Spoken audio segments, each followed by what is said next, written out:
morning, Breakfast Club PT. Twice a week, 2 scoops, guys. It feels like we are. It feels like we're Raisin Bran. 2 scoops of Raisin Bran. Dave It's like a Kittle, double espresso. Double espresso. That's Dave Kittle. He's Tony Maritato. I'm Jimmy McKay. Gentlemen, good morning. Good morning. What's going on? Well, this weekend we had a play date. Dave and I had a play date. That is so amazing. I'm so glad you guys connected for that. Wish we had Tony there, but maybe another time. There in spirit. I did like the drawing. Tony drawing himself in as a stick figure. So, but I guess we'll lead off with that. Let's describe what that was and how someone could use it, because this was not rocket surgery here. We sort of know that the world moves in the speed of swipe, right? We call it very top of funnel. And if you're not a marketing person, it's super easy to envision. Top of funnel is someone knowing about you, something very short, right? These are quick social media posts or maybe short form video, which is sort of really changed how people create content in the last couple of years. So Dave and I talked for a couple hours. We talked for 2 hours and we jotted down, I don't know, 4 or 5 topics. It wasn't like we went through a whole list. And the idea was maybe we'll release sections of that conversation when we're edited. But what we really aimed for was how many different pieces of short form content could we theoretically create in 2 hours. Now, as my videographer friends are probably watching, in hindsight, I hit record on the video and I hit record on the audio and let it go for 2 hours. Now I have a 2-hour massive video file that I'm not even sure my computer will be able to open, never mind edit. It's so massive. What I should have done is hey, every 20 or 30 minutes, hit stop and start again, had a different thing. But we were flowing, man. And I'm a radio guy, but we did that. So that's the idea. Could you do that? Some people will talk about, Tony's doing a challenge in the month of March, creating a piece of content a day. And neuro rehab or anything, these things are about repetitions. Sometimes holding up your camera and talking to yourself feels funny. It does. The thing that Dave and I were able to do is have a conversation where we essentially just did batting practice back and forth. We're just pitching things back and forth. We each brought in topics and talked about them, knowing that, yes, we might release a 5-minute chunk, but we're definitely going to release out of 2 hours. I don't know. It's not even crazy to think we could have got 100 different clips out of those 2 hours. So that's something for low to no cost that people could do to create a month, a quarter, a half a year's worth of top of funnel short form content. What were you going to say, Dave? So in that, Jimmy, you're saying a practice owner could maybe start recording if they have to have the equipment, and then they just ask questions to their therapist, obviously without mentioning patient names or anything identifiable, tell me about your current caseload. What are you seeing? What current challenges do you see? Oh, I have so-and-so with, XYZ presentation, and I'm trying this type of treatment so far. And for this person or this patient or client, it's going well. And then I have someone else with XYZ presentation and it's not going well. So what would you do differently? I mean, it's not that hard to just riff. We do this stuff anyway, over lunch in the clinic. Have you ever seen the show TMZ? Yeah. The show's brilliant because the entire show is the show prep meeting. It's just a bunch of cameras in a pit, right? We've all seen the cubicle pit. It's a bunch of a bunch of cameras in the pit. The whole show is the pitch meeting with a bunch of clips thrown in. I mean, you kind of have to marvel at its brilliance a little bit. So yeah, you could totally do that. I bet you Tony would suggest something along the lines of maybe using a website like answerthepublic.com and say you want to rank for a search term. Answerthepublic.com, when you put that search term in, will show you all the different questions that people are asking to get that term. I mean, low to no cost, you could use that sort of that mentality, or go to Google and see what questions, what do they call them? The drop down boxes. And every time you open one, 3 more open. People also ask. When you drop those down, be the answer to people's questions is a really great cheat code, in my opinion, to creating content that resonates. And I'm going to one up you guys both.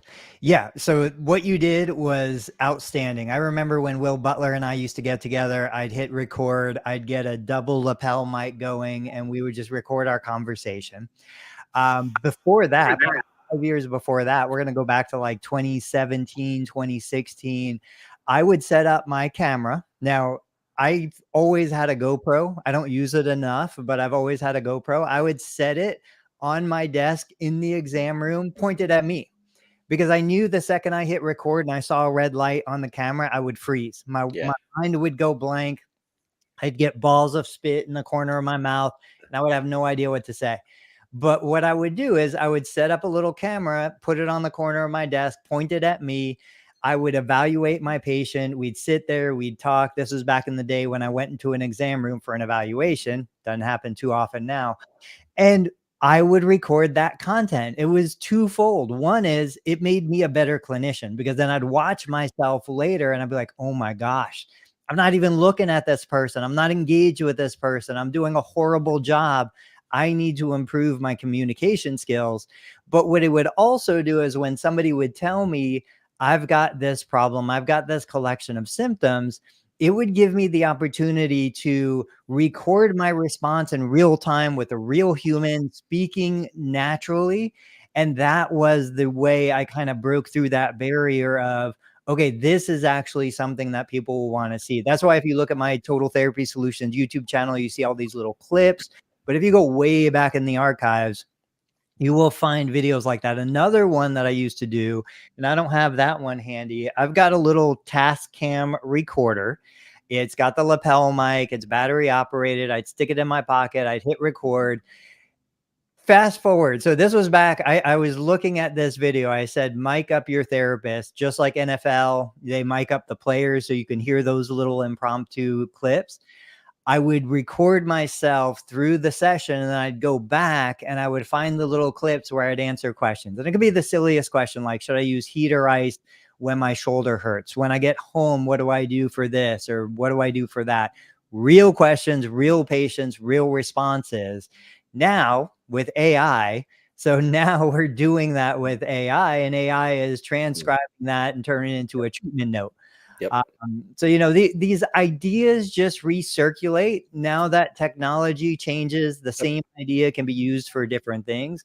But 100%, like if you guys are not comfortable on camera, just record yourself answering real people. It's a world of difference, and it's the best content. Yeah.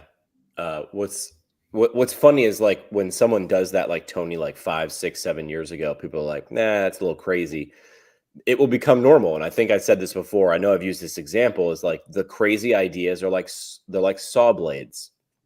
The first time Guns N' Roses, you know, Sweet Child of Mine was played, it was like, oh, it's such an edgy song. And now it's played on the speakers in the waiting room at your dentist's office. It's just, it has edge. It's crazy. Only this number of people are doing it. And then over time, it just sort of becomes a little more normal. And then everybody's doing it to the point where you're crazy not to do it.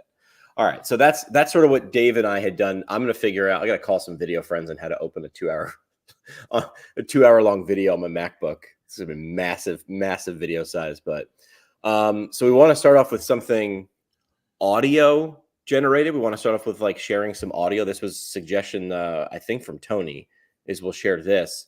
And I was playing this as we started this morning before we went to the live stream. Yeah. Do you want to set this up? What is this? Okay, so like this freaks me out every time I see it. I have no idea about this world. Maybe some of the people watching. So ASMR. Do you guys remember, what does that stand for?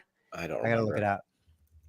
Anyway, what this is, if you go to YouTube, you search ASMR physical therapy. It is the weirdest, most like Salvador Dali surreal stuff that you're gonna see. It almost starts to look like it's going to get really inappropriate, and it doesn't, but it just freaks me out. It doesn't calm me. It doesn't soothe me. It like makes my skin crawl. It stands for Autonomous Sensory Meridian Response, ASMR. And essentially it's like anything that like they'll turn the gain way up on their mic and they'll tap their nails, or, very much sound. I sort of like, I like the idea of ASMR, like the unboxing videos and stuff like that when they're showing equipment. That's kind of cool to me. But this, as I'll play it, this is a little bit creepy. So this is like a mock physical therapy evaluation going on.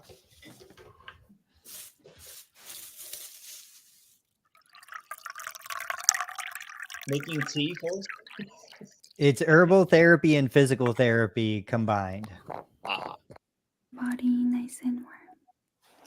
Yeah, so you can take it.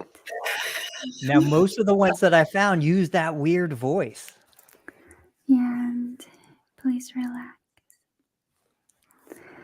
Okay, and before we talk about your main concerns, would you like some tea? Great. All I think about is, one, is this what people are thinking physical therapy is? Gosh. Yeah, let me put this right there for you. And is this like what patients actually hear when we're talking? I don't know. Yeah, this is a little. It's not right on nails on a chalkboard for me, but it's pretty close. Like it's right on the edge. Or muscle tension that you might have. So I'm actually interested in. I gotta pause this. I'm actually interested in. Yeah, that thing's got 3.6 million views. So it's averaging a little more than 1 million views a year. I don't know who's watching it. It's the internet. I'm guessing people are turning it on, going to sleep. I know that that's been my thing for about 1.5 years now. Not ASMR, but I've been listening to like, are we living in a simulation? Is time real? All of these like hour-long podcasts about stuff that just instantly puts me to sleep. Like I don't even remember the end of the first sentence once I hit play and I lay down. At some point I wake up, and if it's still playing, I just take the earbud out and turn everything off. But yeah, I don't know. Well, you had mentioned, I think, I can't remember if you posted online or texted us, like it would be a good idea, or like, you'd get a bunch of watch time essentially if you did like a mindfulness, a meditation, And this is the sad reality of all of this social media. It's like, how do you walk that line? And this is the same for clinics. So bring it back to business. How do you walk the line between what people want versus what people need? How do you walk the line between a little bit of this might be good, too much starts to get weird or bad? Yeah. So what I was saying was, we've got a group. We're trying to get, 1,000 subscribers, 4,000 hours of watch time to get the channel monetized, the YouTube channel monetized. And one way to get watch time is to create videos that people will start to watch and then fall asleep, and it'll just play for an hour. And so I said, I'm going to create a mindfulness meditation video. I know my niche is total knee replacement. I know patients struggle to sleep when they've had a total knee replacement. So what I'm going to do is, I went to ChatGPT. I said, I would like you to create me a 25-minute, I couldn't bear to do an hour, 25-minute script for a meditation mindfulness video. Give me the script. It's for patients who have had a knee replacement, who are struggling to get to sleep. And what I did was, then again, that's why it's here. I took my GoPro. I went the corner of my neighborhood. There's a little babbling brook. I recorded the water going. I put that on loop for the video. And then I started to narrate blocks of this transcript that ChatGPT created. Just loop it. Say it. Do 25 minutes and then copy and then and do a little bit of a bridge and then paste again, and now you've got 50 minutes. Right. So I hope to get that done today. I'll get it uploaded tonight. We'll see if it gains any traction. But then you got to ask yourself, like, is that the viewer that I want on my channel? Right. What's the intent of creating the YouTube channel in the first place? I know a lot of other people want to gain patients from YouTube. I don't want patients from YouTube. I don't want paid consultations from YouTube. I just want monetization from YouTube. I want people watching and then commercials playing. But even that, the way YouTube works is, if I have a meditation video, that audience isn't very valuable. If I have a video talking about Medicare insurance, that audience is insanely valuable. So what I need to do is guided meditation about Medicare insurance, and maybe that will put money in my bank account. And you laugh at it right now. There's people just like turning their nose up, but that's how things start, is a crazy idea. And you've just got to pitch over and over again. Right now. So I do listen to white noise from YouTube every night. I have for years now. There's no audio though. There's no human speaking. Had some neighbor issues, neighbors being loud, 11:30, midnight, whatever, a couple years ago, young kids, whatever. Phone plugged in, white noise going. So it's a YouTube video Right. that has no ads in the front or the mid or the end or anything, and it's like a 10-hour. So they don't. I don't know. They don't make any money off that. I don't think. I don't know. Everybody makes money off of something. They just might not make as much money. Yeah, someone's making money. We can take questions right now on the phone. Phone number's on the screen. I'll have to do it on speakerphone because I don't have my mixer set up. Dave, what do you got? At some point, either now, towards the end, whatever, I would love to get Tony's reaction to my tweet from yesterday. Oh, don't worry. I've got it queued up. Let's see it. I'm not on Twitter, so you got to show me. So Dave, take it away. You teed this up last night at 8 o'clock. All right, yeah, 8 o'clock-ish last night. Tony, so this is a selfie from the gym of the hotel gym near where I stayed near Jimmy this past weekend. Wow. I tweeted a physical therapist should be go back up so I can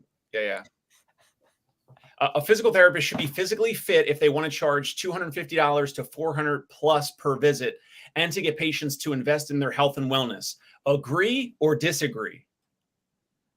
Now, before we get into it, so Jimmy, he like retweeted it with his question, which is hot take or nah. Now, obviously, because Jimmy's got 10, 11, 12,000 followers on Twitter, I have like 1,500 or something. So it exploded the views, and it's gotten 13,000 views in 12 hours, mostly because of Jimmy asking the question and like re-questioning the question. Tony, we're going to get into the absolute firestorm of a feedback from our physical therapy colleagues. But what is your initial reaction to this? 13,000. I think it's got to be no. I disagree 100%. I haven't always disagreed with that opinion, but I definitely disagree with that opinion. That's totally fine. So the sentiment is like 60 to 75% disagree. Negative, saying I'm basically an ass, like ableist. What other words? Cringe, so cringe. And I don't know. So I don't know if you follow Nick Huber, Sweaty Startup. Yep. So Nick Huber has been on My First Million show a bunch. I just took a page out of his book. So he posts only polarizing things like this. It could be political things. It could be things about the labor market, business stuff in general, whatever.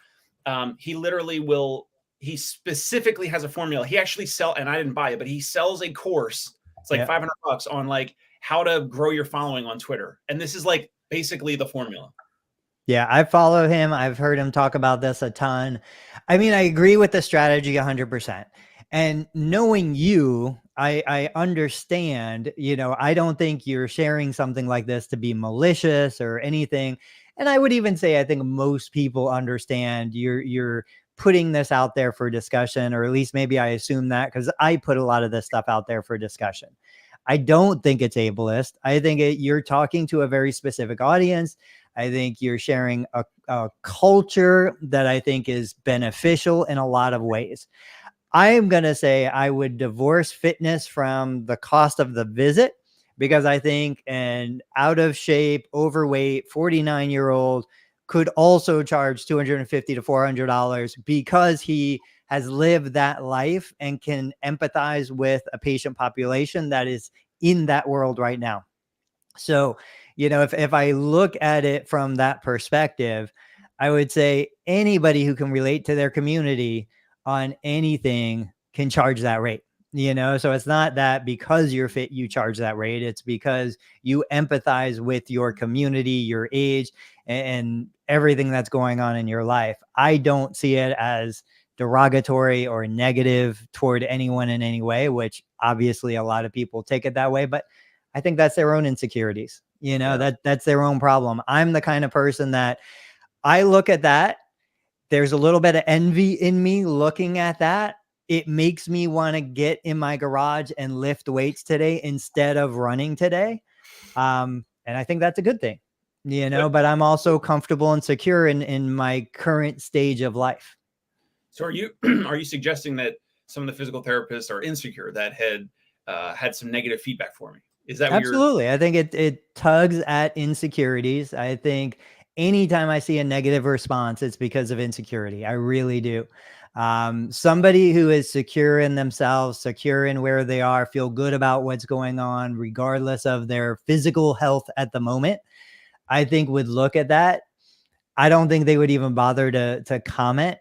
So, you know, it's one of those things where awesome, we got engagement. I think it's a conversation that should be had.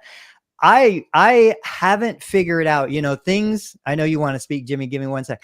Things float around in my head for months sometimes until I figure out how to get them out. Like one of the things that I mentioned yesterday was we're generally of the mindset we don't promote no pain, no gain. But I do think there's benefit to no pain, no gain. I do think there are patients that if therapy doesn't hurt, they're not getting value out of it. They want it to hurt. They expect it to hurt. If it doesn't hurt, they feel like they're getting shortchanged. Like there are so many things that we need to discuss as a profession. What about the person that they can't get better because if they get better, they lose all of their social support. They lose all of their connections. They lose the community that they have surrounded themselves with of people that share in their misery. Nobody's talking about that stuff, you know, and it's nothing bad about that person. These are topics that need to be discussed. And so your post just brings some of that up to the surface. I mean, if it wasn't you, it's going to be someone else, right? I mean, this is being said. You're just asking the question, and like that's really what Twitter is for. I mean, it's for discussions. And I know topics will come up and then be the firestorm for a day, a week, a month, and then sort of go away. And then wouldn't you know, it's three months later that thing comes back up again. I mean, I saw this thing coming a mile away. That's why I retweeted it. You know, discuss, have at it, right? Like, do your thing. And so I texted Jimmy late last night, and I said, "You're the only one that understood that the tweet was about stirring the pot." Right, and I think a lot of people probably saw what it was for, and just said, "Okay, I'm going to sit here and watch this, and let's watch this pot spin." And so one of the tweet feedback was from Greg Lehman, and he tweeted back at me, Tony, cringe. And he's got 36,000 views. So what he doesn't realize is that when he tweets now on mine, my account will get more eyeballs because of him. Greg knows it. I think so. I think Greg knows it. I've never met him in person, but he's one of my favorite guys. I genuinely look up to everything that he shares and posts. I don't agree with everything, but I genuinely respect everything. I think he absolutely understands how attention works. Yeah. He's and I think I have this right because I just interviewed him a few months ago. He's a PT who's also a chiropractor. Yeah. He's like that cool dual background, which like, how cool is that to be in like any discussion in either profession? You know, they can say, well, PTs don't. He's like, well, actually, and then the other way, well, actually. So that's a really cool background. I mean, how do you beat that? Yeah, I had a therapist that was a PTOT. St. Augustine was graduating PTOT, dual credentials. Yeah. It was pretty interesting. That is cool. So I've got a real life case report that's going on now, and I'd love your feedback. So here's the backstory and I might mess up some of the particulars because politics and nitty gritty advocacy and legislation is not my bag, but APTA Colorado is in the middle of something called like a sunset campaign. Essentially, every couple of years, things come up for vote, you know, things expire, things like term protection, title protection, things like that. And if the vote goes the wrong way, PTs lose something. So there's a couple things on the ballot in the state of Colorado where if the vote doesn't go the right way, anybody in the state of Colorado could say, I'm providing physical therapy. I'm a physical therapist. It no longer has term protection. So this is an example of like where an APTA chapter has to mobilize their members, non-members, people in the community, people in the state of Colorado to write their legislators to testify either in person or via Zoom to make sure that these things don't get passed. So I got brought in, which is kind of cool, to the state of Colorado PT Association, and we came up with this campaign with 3 prongs. So I'll walk you top bottom, and I'd love for you to shoot holes in it or be like, hey, Jimmy, why didn't you do this? Because this is just kicking off. Any of your suggestions, I might actually just go ahead and institute. But here was my idea. I wanted to give the campaign and use a little bit of psychology in it. So the idea was, if nobody says anything, if physical therapists in the state of Colorado say nothing, you will lose, or there's a potential for loss. So your silence, our loss. We're asking people to speak up for physical therapy, not just PTs, but students as well, but also members of the community. And we sort of laid out one website landing page on the APTA Colorado website and explained what the campaign was about, why their voice mattered. And then I wanted to keep the what we want you to do about it, the call to action, simple. And they wanted to go with a three-prong approach. So we went with write, we went with donate, and we went with share. So write would be a button to find your legislator. And then we gave them a sample letter that they can download and email, and they can use the letter as is, just fill in the blanks, or hey, have at it and write your own letter. But if they do it our way, it takes less than 2 minutes. And that's what I've been pushing. For less than 2 minutes of your time, you can secure your future. Donate, they do have a link to donate to their campaigns. And then share, we're starting off with just to keep a couple social media pieces focused on the entire campaign. And then a couple different parts or arms, things that are on the ballots in terms of term protection, scope expansion, being able to prescribe DMEs. This area right here will start to get a little bit bigger with a bunch of different specific graphics for the different things on the ballot. And then we're going to go into short form video. So APTA Colorado has hooked me up with about 25 motivated people from their association. I get on the same platform, StreamYard, with them, and I essentially fire them a bunch of questions, knowing that I'm going to take clips of their answers and share that. And I wanted a bunch of different people of different ages, different ethnicities, different backgrounds, different genders. I wanted them, a lot of people asked, which I like. People are very forward thinking. What do I wear? Where should I be? I said, be where you are, wear what you'd normally wear, sit where you normally sit. I wanted to show the many faces of physical therapists, all different types, all different locations around the state of Colorado. So that will also be available in the share button. All those videos will then start to go out and they'll populate here. So that is our campaign for APTA Colorado. It is just getting underway, and it's amazing. When I got brought in, I was like, hang on, you need to explain this to me. Hang on. So if you do nothing, or if this doesn't go well, you can lose this in your state. And that's where it's a little crazy when rules and regulations vary by state. But that is what's happening in the great state of Colorado for our colleagues in physical therapy. So the first thing that stands out to me, and we've talked about protection and terms and licensure and all that stuff before. Just looking at those graphics, first I would say, what's the scare tactic, right? We need to see the scare tactic because people are going to run away from pain more than they're going to run toward pleasure. And we need to know who's the one suffering. I think if we make it about the therapist suffering, nobody cares. Nobody wants to hear that. Right. Nobody wants to hear us crying about that. We need to see the kid with CP who doesn't get an assistive device. We need to see the geriatric who's on the floor, who can't, find what they need to get up. Like we need the campaign that shows the actual human at the other end who's being negatively impacted. And then I would imagine the bulk of this is going to be more hospital-based, acute care, inpatient. They're the ones that, kind of had the budget and the people behind it, whereas outpatient private practice, which is our world, I think we're just too busy. We're probably too busy to care even. And I don't know that it would even impact us all that much on like the bottom line. With that headline, your silence, our loss. It does flow better, like two words, and it's similar in terms of like the syllables. But I agree with Tony. I was thinking as we were looking at it and you were screen sharing it, your silence, your patient's loss, but it doesn't flow as well. But I think you could say their loss and show the picture of the patient, of the human, of the person. Yeah. So that's the campaign. I mean, from what I've been told, the goal is really, if you can make your voice heard, and this is where you get into advocacy and the politics of it. I asked that they have a legislative team, they have a government affairs team and lobbyists. I said, listen, I'm the media guy. Help me understand what actually moves the needle. Is it donations, right? And the donations go to APTA, then they spend the money. So it's not donations to their legislator. They're not trying to buy this. They said they do pay attention to letters and when people testify, because they do the math. For every one person that's testifying, it might mean 10,000 people within the state. So if you would like to get reelected, this person means something.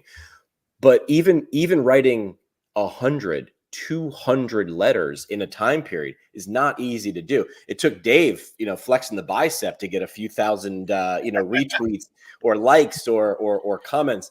So I think you're right. I think the two things we just talked about, which is you have to pick a far edge. And a lot of people in our profession get real cringe about that, which is, hey, if I just show kids with CP or people not being able to get off the floor, they'll call it like, disability porn, right? That's a term that's come up, and I get it. Like, people who are disabled don't like to be trotted out and shown off as this poster thing. But there is in my opinion, there is a place for it. I'd like to say to that person who lives with a disability, if we don't do something, if we can't humanize this, you might lose something. So I am sensitive to, I don't want to just show the doom and gloom. I don't want to be, the account that just does all cringe stuff just to get the likes and the views. But I agree with you. So some of that video content is in the works. I thought it would go better as video content. I wanted to start with sort of down the middle, because really the goal is to educate the members of APTA Colorado. Hey, this is the fight that we're in. And one of my questions on my list was, describe what happens to your community if this doesn't pass. And that's where PTs were able to put it in those words. But I do agree, and I think I've still got some recordings to do. I've got to amp it up a little bit, because a lot of times they're answering very politically. They're answering very like, our community would suffer. And I'm like, great, how? And, I keep acting like a 4-year-old. How would they suffer? Well, they would lose access to optimized care. And I'm like, that's not scary. I'm not scared yet. Optimized care, like, stop. So I think I need to keep like turning up the heat and saying, like, how, just act like that annoying 4-year-old and this goes back to get to the emotion of the thing that you're actually trying to communicate. What am I losing here in the B2C value pyramid? Where am I losing money? Am I losing quality? Am I losing? So you can turn this is a value pyramid on the screen. You can turn these are all emotional. You can touch the emotions associated with this, and there is a positive side to these emotions, like reduces anxiety. You can touch on saying, by losing this, you're going to gain anxiety. You should be anxious about this. By saving money, the opposite is you might lose money or lose access or lose quality. So that's what's going on. These are examples that are happening all over. So when people see campaigns, this type of thought process comes into it. And this is where I think you can model success. So you look at, here in Ohio, we have all of the political campaign ads going right now, and you hear what they're saying. You see the things, whether it's talking about immigration or job loss or healthcare or whatever. Yep. I think you can absolutely model what is working right now in that political world. I think you could also look at, I know you guys probably remember, I haven't seen them as much lately, but I remember growing up as a kid, you would see pictures and videos of kids in other countries, and they would be starving and they would be sick and there would be flies on them. And for, less than a cup of coffee a day, you could save this child, you could feed this village, you could do these things. These are successful campaigns. These are campaigns that should be reverse engineered to understand what were the emotional triggers, what was making people get their wallets out and put their money to work. And then the other side of this is, obviously, this gives practice owners, business owners, the opportunity to create and share content for themselves. So if your 60 seconds list of questions, take something like that, that's short, punchy, quick, turn it into a template that practice owners can use to talk about how important physical therapy is and how it's changed the lives of their patients. And then they just get each of their patients to answer one of those little questions, a quick little blurb, put it all together, get it out there, tag the political leaders. It just takes one. You put 1,000 out there, it takes one that gets to 1 million views, Twitter, Threads, any of those platforms. Now I think you start to get attention. And going way back to the beginning of today's episode, I thought this was where Jimmy was going, talking about Dave's post and other comments. This is the first time in human history that every single one of us has a direct pipeline to anyone on the planet. Wow. There is a chance that Elon Musk or anybody could see my post and reply to my post, human to human. We've never had this kind of access. Yeah, it's wild if you think about it. You're right. It takes one. You could put all your eggs into one basket. You could you could run a Super Bowl commercial, but I would say like that is a big risk, man. That is all in. Or what could you do? You could make it easy for people to share their version of your message. You could play fill in the blank. I tried that with research not long ago. I had AI give me the formula for, remember that show Reading Rainbow? Yeah. When the kids would be like Johnny, age 7, would be explaining the book about dragons he just read, but there was a formula to it. Hi, I'm Johnny, I'm 7. So if you're a kid, boom, okay, you're one of me, got it. And if you like dragons, you're going to love this book. So I took that formula because it was captivating. It did this thing. It made kids want to read books, which, typically we're trying to get kids excited about reading books. And I did it with research where I created a jot form, fill in the blank, modeling the Reading Rainbow formula, but did it for PT rehabilitation research, where I was like, if Dave reads an article, he's like, oh man, all, outpatient sports PTs should read this. I'm like, okay, but we need to use some elements of emotion to get them to want to, give them a little bit, but not everything. So I created a Mad Libs sort of formula and gave it to a few researchers. And I said, listen, you're going to fill this out. And when you hit enter, it's going to give you the script. Look into your camera, read it, put a little bit of zhuzh, maybe a couple edits behind it just to speed it up a little bit. But it should be the thing to make people want to read more research. The funny part was they overthought filling it out. Taking a left turn real quick, but staying on that emotions bandwagon.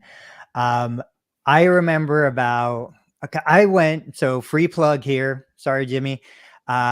Rick Gawanda taught a seminar locally here in Cincinnati. I went to his seminar. He always does a great job. Best content. He is one of the guys that I look up to when we talk about the space of Medicare.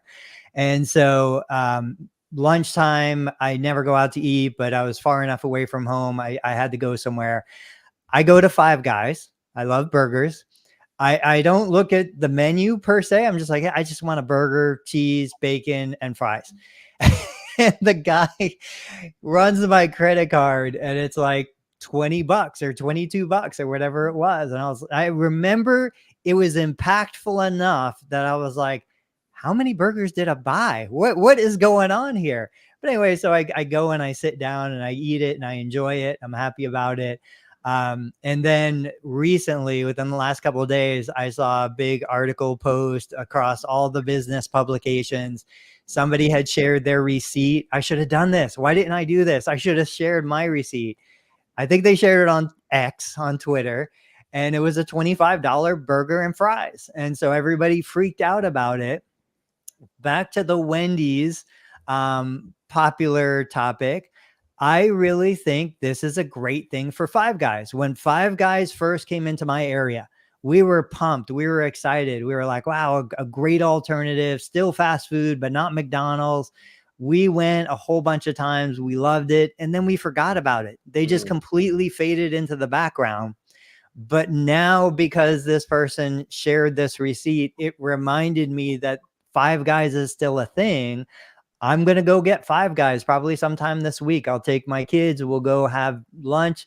I'll borrow money from the bank to pay for it, but it'll totally be worth it. What about you guys? I mean, Dave, you've got to be totally desensitized living in New York. What do you think of something like this? I think it's a great thing for Five Guys, even though it came with a negative slant. Well, you're proving, consistent human behavior where originally you were surprised, maybe a little frustrated, like how is it almost $20 for a burger and fries? And I think the one that you're referring to, the purchase was burger, fries, and a soda. And the soda was obviously, $3, $4, $5 or whatever, depending on the size or whatever. But you're proving human behavior in terms of you originally had some frustration or issue or question about it. But now you're saying like, hey, like it reminded me that they exist and we're going to go back there. And if you truly wanted, if you were very, very, very cost conscious about just burgers or cost conscious about most food, then you would be going to McDonald's or whatever the other equivalent is of that, wherever someone's located. And so you just might like whatever the deliverable is, the style of burger that I think at Five Guys, they use like peanut oil, right? They used to have like bags of peanuts all over the place inside the locations. So it's different. You like it. You like that consistency, the taste, whatever it is. And as most businesses, like some percentage of the population is going to agree to those prices and go there for multiple different reasons, but they're not going there because of price. Right. Yeah. The parallel the other day was people were bringing up the cost of a burrito. It looks like it's about $15. This is from Seamless, so I'm sure it varies from place to place. But you're right. It's about positioning in the market. Like, what are you selling? Because if it's I don't want to be the cheapest. If I'm in a competitive environment, what are the three legs on that stool? You can have it good, fast, and cheap. Pick two, and you have to decide which one. Speed, cost, and quality. Yeah, speed, cost, and quality. So I don't want to be the cheapest. So do you want it fast or good? I can do it fast, but it won't be good, or I can do it good, but it won't be fast. That's what she said. That's what she said. Yeah, I think this is a good point of like, in terms of like fading into the background. I think a lot of times you do. And how do you drum up attention? I honestly still think Wendy's was giving us an example on how to drum up attention. I do not think this was an accident. If Wendy's, to remind people, really wanted to show dynamic pricing and how they were doing it, but get no real firestorm, they would have given it a name. They would have said Wendy's hour, or happy hour, or something like that. They probably would have done it around the clock changing or something like that. So some change is coming for a campaign. But the fact that they released an ambiguous press release that said dynamic pricing, price change, whatever, and this, the media ran with that. So I think someone sharing, when I saw that, I was like, $25 for a burger, like that makes sense. I mean, prices increase not as fast as salaries do, but I wasn't shocked by this because I go out to eat once a week and I'm like, yeah, okay, that seems about right, in my opinion, if you asked me. Now, I remember a couple of years ago, Gary Vaynerchuk had talked about burger places, and he was like, you should just put a $500 burger on the menu just to have it there, just so you give people something to talk about. This goes full circle to last week's conversation where we talked about, I had mentioned Brian Pineda doing a golf outing where I think he charges $2,500 a person to go play golf with him. He puts together a foursome, him being one of the four.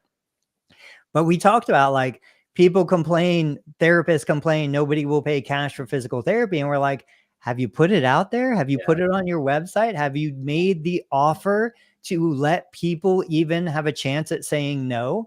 Because like Dave's Twitter post, if you put an offer out for $250 to $400, whether you're in shape or not, whether you're healthy or not, young or old, doesn't matter. Give people the opportunity. And what you're really doing is you're saying, hey, this is for a very select community of individuals. It's not for everybody, and it's probably not for you. So I think we just need to get comfortable doing that kind of stuff.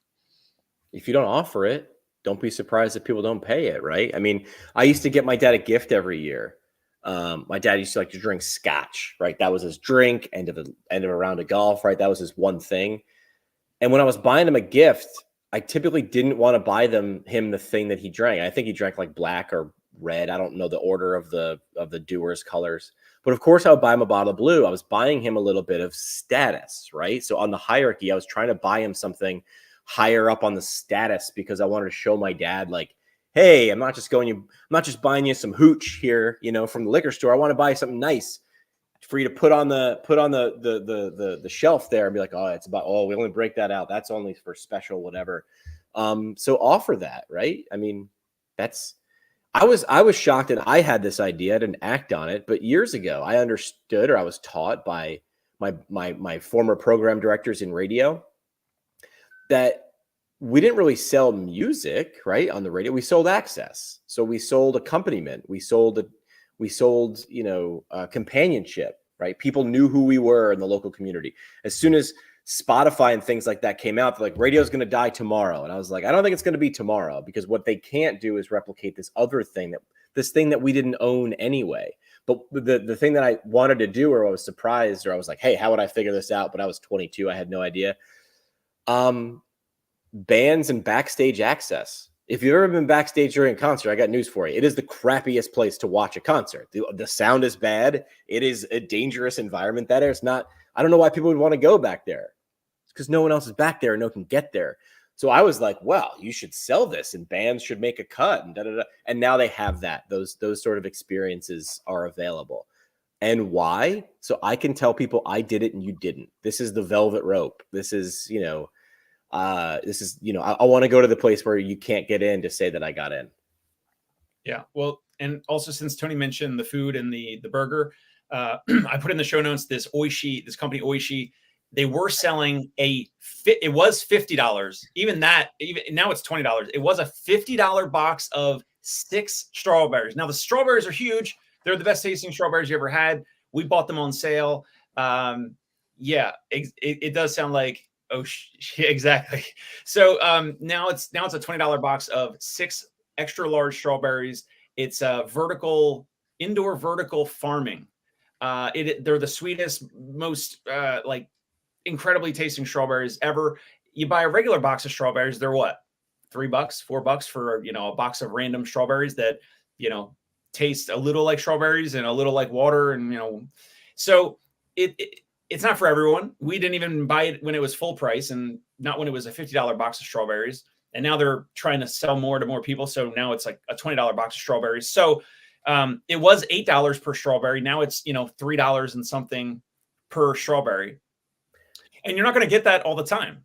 But if we do a meetup, Jimmy and I over the weekend, we talked about, maybe in the future we get an Airbnb, or we do something where we get Tony, maybe Jerry Durham, some other folks together. We all record a bunch of content. We go somewhere for a day or two or a weekend or whatever. That would be a great thing for me to bring some remarkable, talking point. Hey, I brought these ridiculously priced strawberries for you guys. But I'm not going to get strawberries weekly that cost $3 per strawberry. So that's kind of going off of the Five Guys, and again, choices. Yeah. Do you think Louboutins are just really so far and ahead in terms of quality? Good, fast, and cheap. The reason Louboutins are Louboutins is because they cost that much. And they did a visual differentiator by the bottom of the shoe is red, which is a brilliant move because you can spot those from a mile away. And I'm not going to buy, and I forgive me, audience, I do not know how much Louboutins actually cost. $500, $1,000 for a pair of shoes. The reason you buy those is to show them off, like you do. The reason you buy the Rolex is not to tell time, right? You buy the Rolex to show people I can afford a $15,000 watch. I cannot afford a $15,000 watch. I got the Apple Watch for a couple $100. But these are emotional level, right? This started with me talking about the APTA Colorado campaign, which is you need to touch them on an emotional level. Facts tell, emotions sell. Here in APTA Colorado, we're not selling something, but we are. I need you to give me your time to write a letter, to donate, or to click reshare on this, or to show up and testify. So I am selling something. This is sales, whether you like it or not. Physical therapists, some of us in our profession, oh, it's so icky. I don't want to sell. Selling. Oh, I don't sell. I just provide great care. Great. Did you tell anybody about it? I shift it by saying educate. Don't sell. Educate. Educate on the benefits of, not features. Because we love to talk about evidence-based and letters and degrees and yada, yada. And the thing that I said that got the most laughs at CSM was after I taught the difference between features and benefits. I said, remember, kids, in college, nobody bragged about friends with features. So remember, it's about the benefits. So you figured out how to sell physical therapists on selling.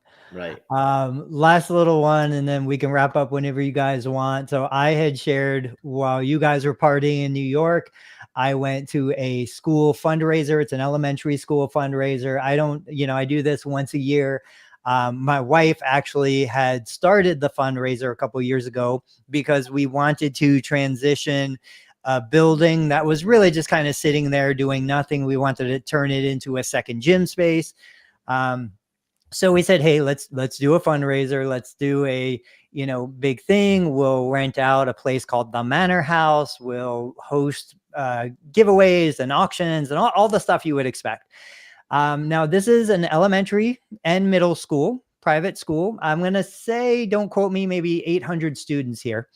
Our 4 boys have been going since first grade, and, tight-knit community. We do a lot of coaching. We do a lot of volunteering. We're back and forth from the school multiple times a day. First year we did it. We raised $150,000 to convert this building into a gym, second gym, buy the hoops, buy the volleyball courts. Second year we did it. about $120,000 to build a stage inside so the theater group can kind of do what they need to do. And just every time today, this was the third year, I don't have the exact numbers yet, but every time I think of it again, I'm like, you know, people are bidding $5,000 on a hosted dinner and $3,000 to get a something phantom to drive them to a Reds game and box seats and all this stuff. And I'm like, people are giving this money because they're emotionally vested in the school, in the children, in the success of everything. It makes them feel good, you know? And so at the end of the day, just like I talk about selling a plan of care to somebody, it makes the person buying the $5,000, $10,000, Dave's $42,000 plan of care, it makes them feel good to spend that money. Even if they don't get the immediate results, even if it, you know, it takes time or they have to wait a couple years to see it, that's what it's about. It's about knowing that you're doing something good with the money that you've accumulated and the value you can deliver. It's an exchange of value. It's the contribution, but then there's also, without being able to measure what percentage or how much, there is some status in that. Like the people that, you know, 100%. the highest dollar amount at that fundraiser, their support, they're trying to show support at the same time. they're showing, you know, here's where I can maybe flex a little bit. I don't really spend in other areas of my life, but here, maybe let me go a little overboard. Yeah. And the higher that's why every single person who won an auction item got a huge silver balloon that sat at their table the whole rest of the night. My son, who's in 9th grade now, came back and he was the team mascot and he ran around and like celebrated on everybody who bid. And there were just so many things that, like you said, were subtle reminders of, hey, this is high status. You receive as much as you give in feeling good about what's happening. More. You got to give me more, right? Because if I pay 1,000, I want to feel like it. Yeah.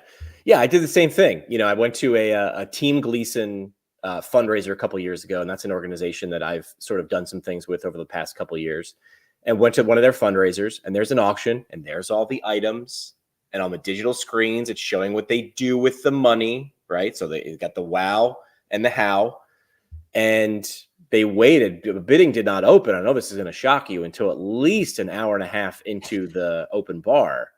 This is not an accident. People have figured this thing out, right? But it works well. But I walked away with 2 auction items. I'll tell you what I bid on or bought or whatever. But I still felt, and every time I look at it, I think about how I got it. So I'm still getting value from that. So here's what I got. I got a 1980 USA Olympic hockey jersey signed by 13 of the 1980 hockey players. So that to me, as a hockey fan, as an Olympic fan, and I got a Don Mattingly signed batting helmet. And every time I look at him, I'm like, that's cool. Like for me, it feels like even more if I had went to a signing or something and stood outside with a jersey and got him to sign it. To me, it felt more because I'm like, okay, that money went and did something on top of that. So it's an exchange of value, right? Somebody leveraged a connection with Don Mattingly or whoever and said, hey, listen, Don, can you throw us a helmet? It's for Steve's organization. No problem. What do you got? That value got transferred over here and it got to pay for something. So this is an exchange of value, just like what is it? One of those physics laws is energy is neither created nor destroyed. It's just transferred. Yeah. So is value. How can you transfer value? Think about that. And Tony's school example is you leverage reputation and relationships going around the community. What could you give that we can turn in? Could you give money? Great. Could you give something we can turn into money? Great. That's great too. And that's a transfer of value. That's what you're doing, whether it's a healthcare provider or a business. Same things. Parting shots. Dave, what do you got? About the bad press around the pricing, or even my tweet, like no news is good news, or more of even bad press could be good press in terms of eyeballs and attention. That's what I got. Yeah, absolutely. There is no such thing as bad press. I think that's what Dave was saying. And then buying decisions are made on emotion, not on logic. Logic is used to justify the decision, but the actual decision to buy is made on emotion. Yep. And buying or selling anything. And I would say, kids, remember, nobody brags about friends with features. So sell and focus on the benefits. Gentlemen, thanks so much.